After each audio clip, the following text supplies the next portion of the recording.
नमस्ते दोस्तों, डिजिटल में आपका स्वागत। और पूरी अयोध्या राममय हो रही है और हम यहाँ बैठे सब कल्पना के अंदर वो सब कुछ देख रहे हैं जो वहाँ रहकर जो दुनिया देख रही है। हम चूँकि जा नहीं सकते, लेकिन प्रभु राम तो अंतर्यामी हैं, वो सब समझते हैं, अपने एक एक भगत का ध्यान रखते हैं। आज मैं आपको जो भजन सुना रहा हूँ, केवट और प्रभु राम के बीच की बात है। देखो, जहाँ प्यार और मोहब्बत होती है और बीच की बात होती है तो एक दूसरे को दोनों समझते हैं। भगवान राम नौका में बैठ करके नदी पार करना चाहते हैं। केवट घबराया हुआ भगवान राम को हाथ जोड़ के निवेदन करता है। क्या करता है? मेरी छोटी सी है नाव, तेरे जादू भरे पाँव, मोहे डर लागे राम, मैं कैसे बिठाऊं मेरी नाव में। हे भगवान, मेरी ये छोटी सी नाव है और तुम्हारे पाँव में तो जादू है, मैं कैसे बिठाऊं। तुम्हें हो सबके तारनहार,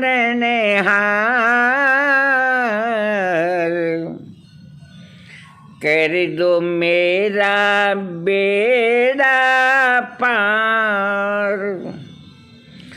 सुनो मेरे सरकार,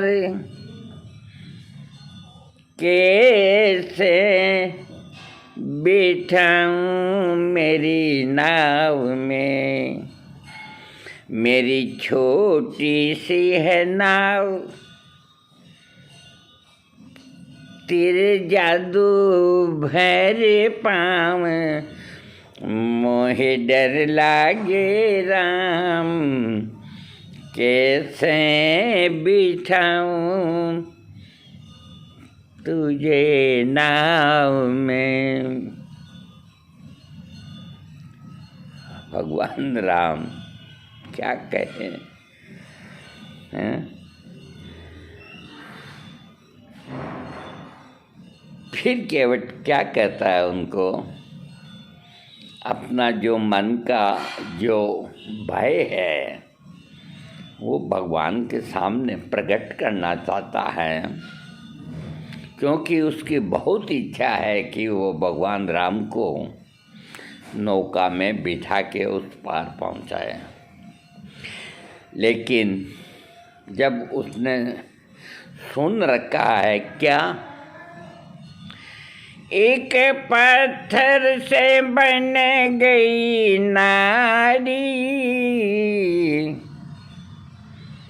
ये तो लकड़ी की नाव हमारी, चलता इससे रोजगार, पालो मेरा परिवार,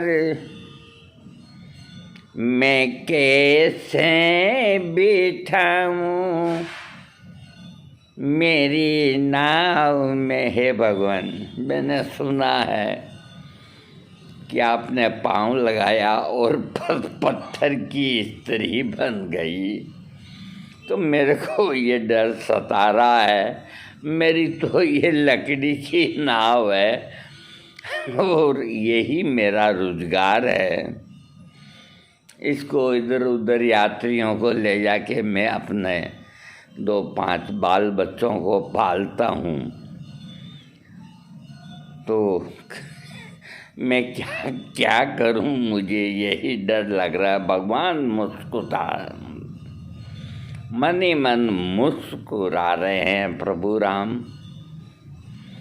मेरी छोटी सी है नाव, तेरे जादू भरे पाँव मोहे डर लागे राम। मैं कैसे बिठाऊं मेरी नाव में।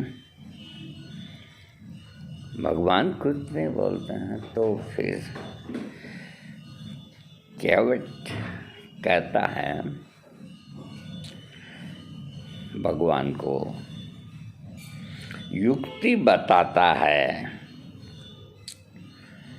एक मानो बात बैठाऊं,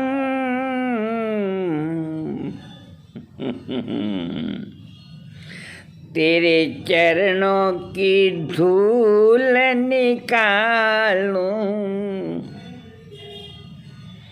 अगर होवे मंजूर सुनो मेरे हुजूर। अगर होवे मंजूर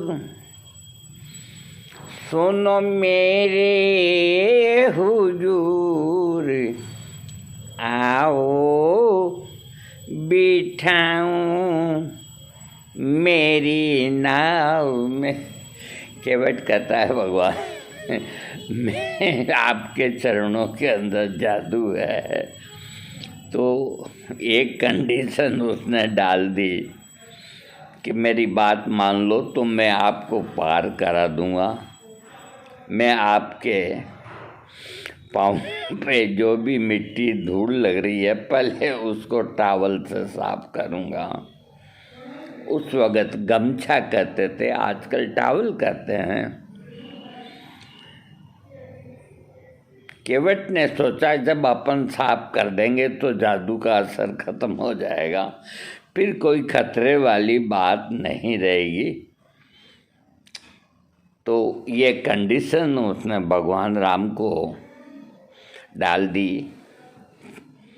प्रभु मुस्काए, मेरी छोटी सी है नाव, तेरे जादू भरे पाँव मोहे डर लागे राम। मैं कैसे बिठाऊं मेरी नाव में। तो भगवान ने हामी भर दी, तुम्हारी जैसी इच्छा हो करो, बाकी हमको उस पार पहुंचाओ। केवट मन ही मन भगवान मुस्कुराते हैं। अरे वो त्रिलोक के स्वामी हैं। तो केवट बहुत खुश हुआ कि अब कोई खतरे वाली बात नहीं, अब तो पहुंचा देंगे। तो अपना गमछा उतार के कंधे से बैठ करके भगवान राम के चरणों को साफ करने लगा। बड़े प्रेम सहित पग धोता, सब पाप जन्म के खोता। होवे मन में प्रसन्न, करे राम दर्शन। संग सीता लक्ष्मण, आओ बिठाऊं मेरी नाव में। साफ सफाई करके लक्ष्मण सीता को, भगवान अब बैठो, आपको मैं, मेरी छोटी सी है नाव, तेरे जादू भरे पाँव मोहे डर लागे राम। कैसे मैं बिठाऊं मेरी नाव में। भगवान लक्ष्मण माँ जानकी बैठ गए। केवट बहुत खुश हुआ मन के अंदर। वो तो फूलों की भेंट चढ़ाता, क्या केवट फूलों से पाँवों को सहलाता है। वो तो फूलों की भेंट चढ़ाता, वो तो चरणामृत को लेता। ऐसा समय बार बार नहीं आए सरकार, आओ बिठाऊं मेरी नाव में। केवट को आनंद आ गया। भगवान के तरह तरह के फूलों से पाँवों को और को बिछा के कहा, भगवान अब मुझे कोई डर नहीं है, चलो आपको पार कराऊंगा। मेरी छोटी सी है नाव, तेरे जादू भरे पाँव, मोहे डर लागे राम, मैं कैसे बिठाऊं मेरी नाव में। अब केवट ने सोचा भगवान राम बैठ गए और नदी का किनारा तो बहुत जल्दी आ जाएगा। अब भगवान को निहारते निहारते केवट ने सोचा अब क्या करें, ये तो उतर जाएंगे किनारा आते ही, क्या करें। केवट ने सोचा कि नौका को धीरे धीरे चलाएं ताकि प्रभु राम को, भैया लक्ष्मण को, माँ जानकी को मैं निहार पाऊँ। ऐसा मौका फिर कभी नहीं आने का। मेरी छोटी सी है नाव, तेरे जादू बरे पाँव, मोहे डर लागे राम, कैसे बिठाऊं मेरी नाव में। तो धीरे धीरे चलाते चलाते अब किनारा तो आ ही गया। भगवान उतर रहे हैं नाव से और क्या करते हैं केवट को, मल्लाह ले लो नावे उतराई, मल्लाह ले लो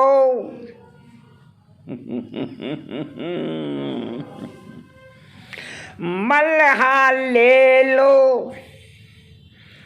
नाव उतराई,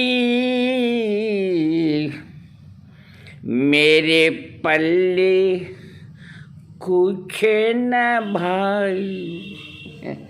ए भाई मेरे पल्ले कुछ भी नहीं है, नाव की उतराई जो भी देते हैं स्वीकार करो। मल्ला ले लो नाव उतराई, मेरे पल्ले कुछ नहीं भाई, ये तो कर लो स्वीकार, तेरी होगी जयकार, सुनो केवट की पुकार, आओ बिठाऊं मेरी नाव में। मेरी छोटी सी है नाव, तेरे जादू भरे पाँव, मोहे डर लागे राम, मैं कैसे बिठाऊं मेरी नाव में। आगे क्या होता है, केवट अश्रु आ जाते हैं आँखों में। भगवान राम उतर करके आगे बढ़ते हैं, केवट उनके चरणों में पड़ जाता है। अरे प्रभु राम, कितने दयालु, कितने कृपालु,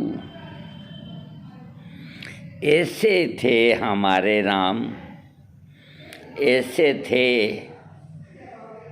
हमारे लक्ष्मण, ऐसे थी माँ जानकी, जो सबका ख्याल रखती। इस पूरे ब्रह्मांड को चलाने वाला सिर्फ एक राम है।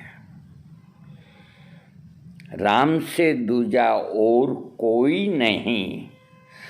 राम सबके अंदर हैं, राम सबके हैं। राम प्राणी मात्र के अंदर बसे हुए हैं। कहाँ नहीं है राम, ये बताओ मुझे। पेड़ों में, पौधों में, संतों में, मनुष्यों में, प्राणियों में राम सब जगह व्याप्त हैं और पूरे ब्रह्मांड के एक एक प्राणी का ध्यान रखते हैं। कहीं कोई भूखा न सो जाए। एक बार राधिका ने कहा भगवान कृष्ण से कि तुम ये कहते हो कि मैं सारा संसार को खिलाता हूँ, चलाता हूँ। कहाँ, मैं पूरी कोशिश करता हूँ कि कोई भूखा न रहे।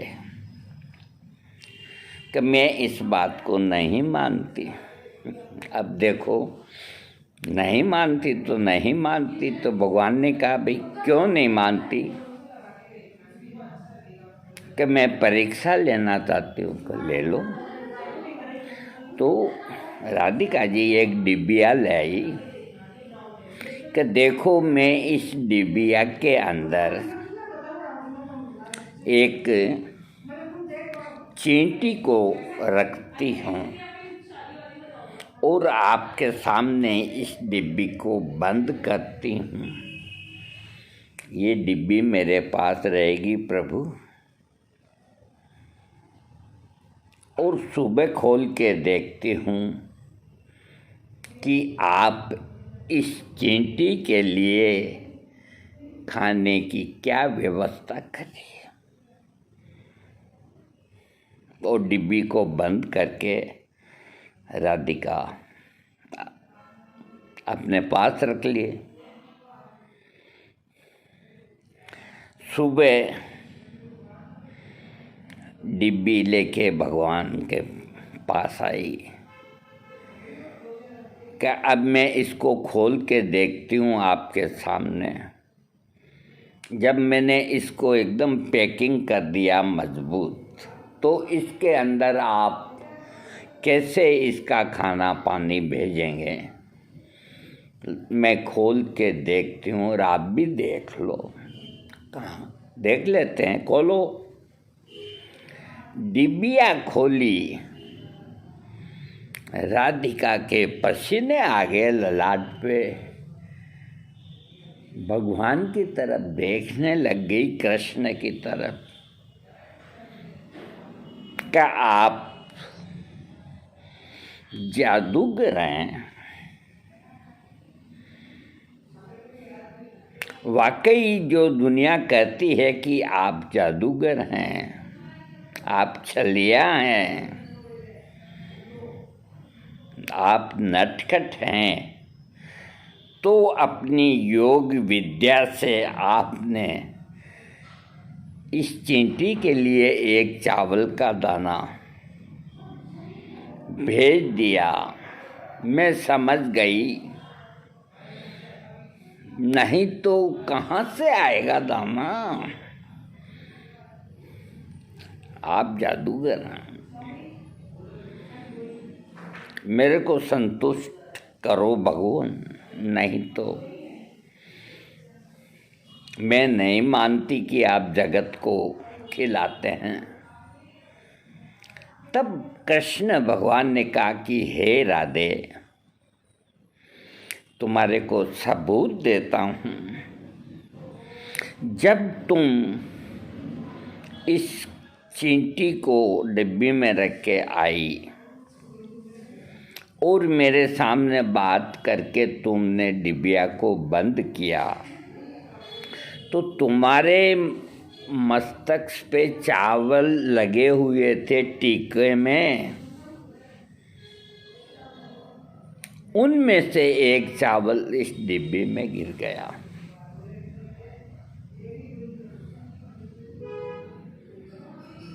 ओ राधिका के होश उड़ गए। आईना मंगाया, दासियों को पूछा कितने चावल लगाए थे, कि 4 लगाए थे। अभी कितने हैं? 3 हैं। बताओ राधे, खाना मैंने नहीं खिलाया, तुमने खिलाया। मेरा तो नाम ही चलता है, काम तो करने वाले ही करते हैं।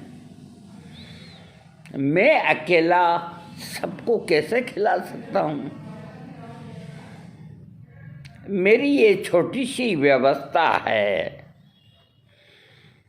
तो मेरे भक्त खुद ही मेरी व्यवस्था को अंजाम देते हैं। वो सबकी इच्छाओं की पूर्ति करते हैं। किसी को पानी पिलाते हैं, किसी को दूध पिलाते हैं, किसी को क्या। राधा ने कहा, हे प्रभु, आपकी लीला बड़ी अपरंपार है, तो सबके पालनहार हैं। कृष्ण कहो चाहे राम, एक ही माया है, जो कि ये जो सृष्टि की रचना हुई है, ब्रह्मा जी ने इसकी रचना की है। तो रचना करने के पहले इस सृष्टि को चलाने वालों की नियुक्ति की। राम के रूप में की, कृष्ण के रूप में की, और भी विष्णु के रूप में की। कई रूपों के अंदर उनके उनके कार्य क्षेत्र उनको बांट दिए कि तुम ये करोगे, तुम ये करोगे। तो ये सारी व्यवस्था प्रभु श्री राम की है, तो तुम क्यों घबराता है भाई मानव? तू क्यों चिंता करता है शाम के खाने की? आएगा, अपने आप ही खिलाएंगे।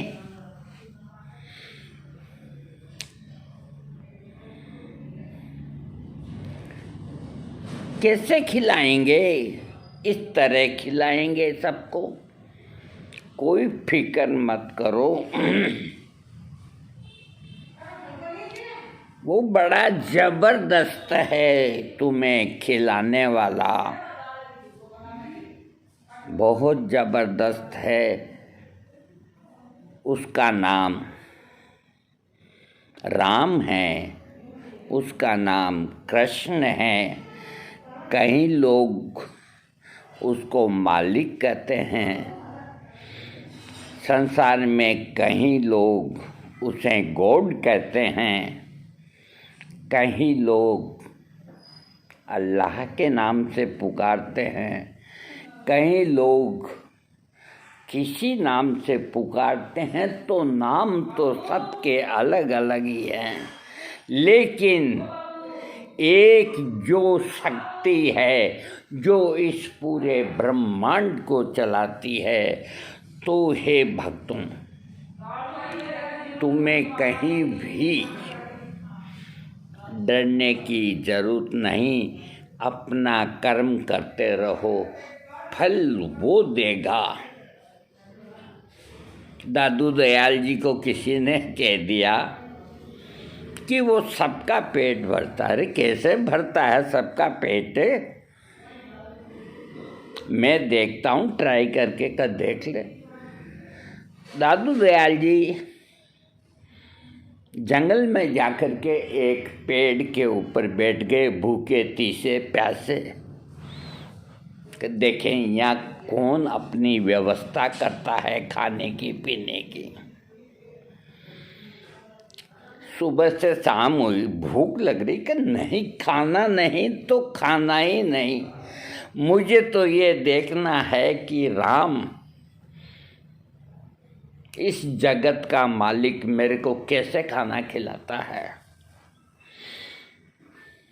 तब मैं मानूं। थोड़ी देर में उधर से एक डाकुओं की टोली गुजर रही थी।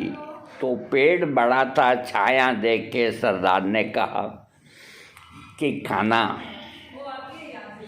यहीं खा लिया जाए, विश्राम भी हो जाएगा।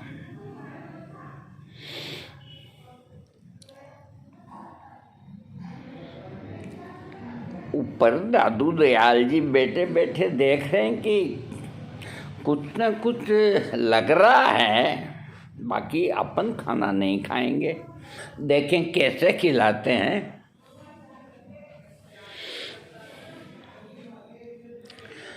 डाकुओं के सरदार ने कहा कि भाई ये अपन जो खाना लेके आए हैं बनवा करके, जो भी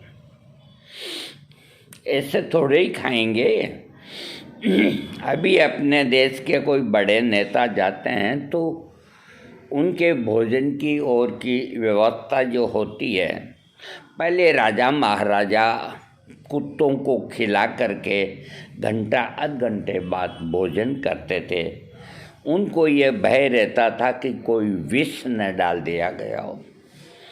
तो डाकुओं के सरदार ने कहा कि रे भाई, अपने तो बहुत दुश्मन हैं राजा महाराजा, कहीं हलवाई को कह के इसमें विष मिला दिया तो कहाँ सरदार, बात तो बिल्कुल बात भी आपकी।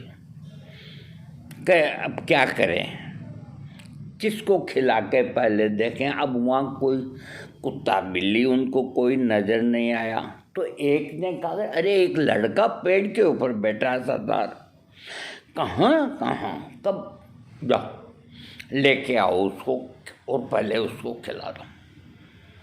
तो नीचे से आवाज़ दी कि अरे बालक तू नीचे आ जा, तेरे को बढ़िया पकवान जलेबी कलाकंद देसी घी क्या। दादू ने सोचा खिलाएगा तो सही है, लेकिन अपन भी कमज़ोर नहीं। क्या नहीं, मैं नहीं आता। अरे तेरे को बहुत माल खिलाएंगे। क्या मेरे को भूख ही नहीं है, मैं खा पी करके बैठा हूँ, मेरे को क्यों परेशान करते हो भाई, तुम खाओ, जाओ यहाँ से। बहुत उसने आवाज़ें दी कि सरदार वो तो आता ही नहीं है, आता ही नहीं है।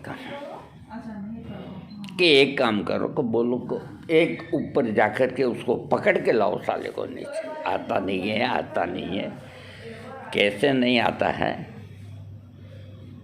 तो दो डाकू ऊपर जाके उसको पकड़ के ला करके सरदार ने कहा मेरे सामने बिठाओ। दादू दास जी ने सोचा ये व्यवस्था तो कर रहा है, लेकिन पार्टी इधर भी कमज़ोर नहीं। कि सरदार कहाँ कि मैं है फुल खा के आया हूँ, मेरी कोई चीज़ खाने की नहीं, जबकि अंदर उसके चूहे कूद रहे थे भूख के मारे। मेरी कोई इच्छा नहीं खाने की, आप खाइए आगे जाइए।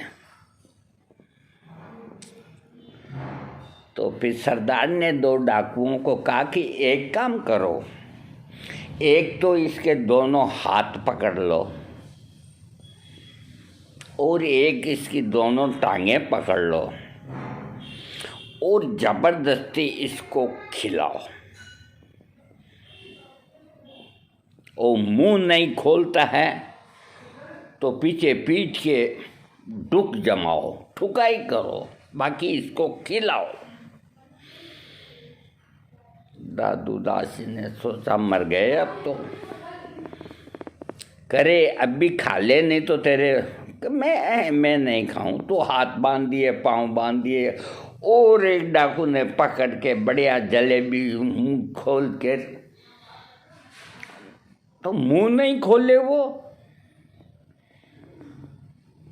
तो पकड़ के एक इधर जमाई एक इधर जमाई कि साला खाता है नहीं खाता है। चारों तरफ से डूब पड़े। अब मार के भूत भागते हैं, भूखा तो था ही दादू भाई। संत दादू दयाल जी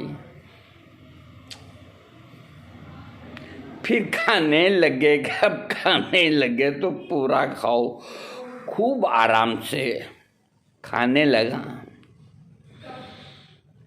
खा लिया खाना, इतने में घोड़ों की टाप सुनाई दी। तो डाकू भी खा खू के कभी कोई आ नहीं जाए, वो सब रवाना हुए कि लड़के कहाँ कि कभी खाने के लिए मना नहीं करते हैं। कहाँ नहीं, आपने बहुत बढ़िया खाना बनाया, मैं खा लिया, और आपने भी मेरे खाने के बाद खा लिया। बहुत बहुत खुश हूँ, मैं बहुत खुश हूँ। 2-4 पड़ गई, कोई बात नहीं है, जो मैं रात को तेल लगा लूँगा। डाकू चले गए। ओ दादू दयाल ढीले डाले होते हुए पहुँच गए घर पे। रात का अंधेरा, माँ ने कहा बेटा खाना, कि माँ खाना खाया, खूब खाया, बढ़िया खवाया। कि वो जो जगत पिता हैं, जो इस सृष्टि के मालिक हैं, वो खाना बहुत बढ़िया खिलाते हैं, कलाकंद जलेबी। बाकी उनका जो खिलाने का जो तरीका है वो मुझे पसंद नहीं आया। मेरी खूब ठुकाई कर दी, तेल गरम कर मैं मालिश करके सोता हूँ। तो मेरे प्यारे दोस्तों, मेरे सभी साथियों और सभी राम भक्तों से, सभी कृष्ण भक्तों से और पूरे संसार के मनुष्यों से और सभी समुदाय से और सभी जाति और धर्म से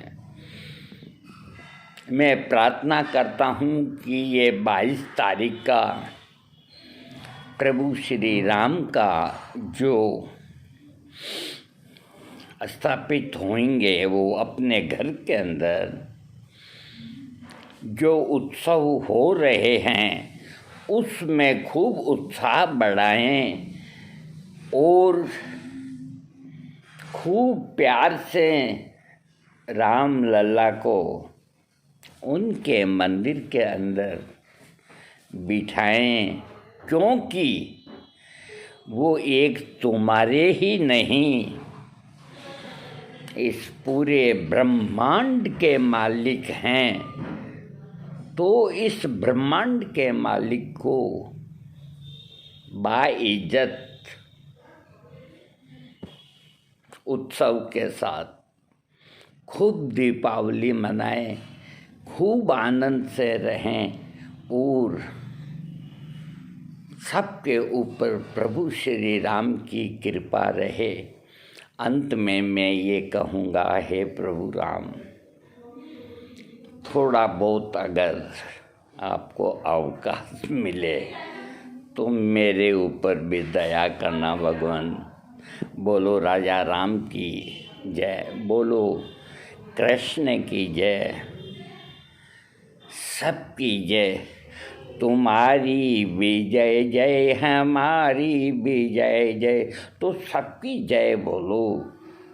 बोलो श्री राम की जय, बोलो सभी भक्तों की जो बाहर से आए हैं, जो यहाँ पूरे हिंदुस्तान के हैं, आसपास के कई देशों के हैं, उन सब की जय।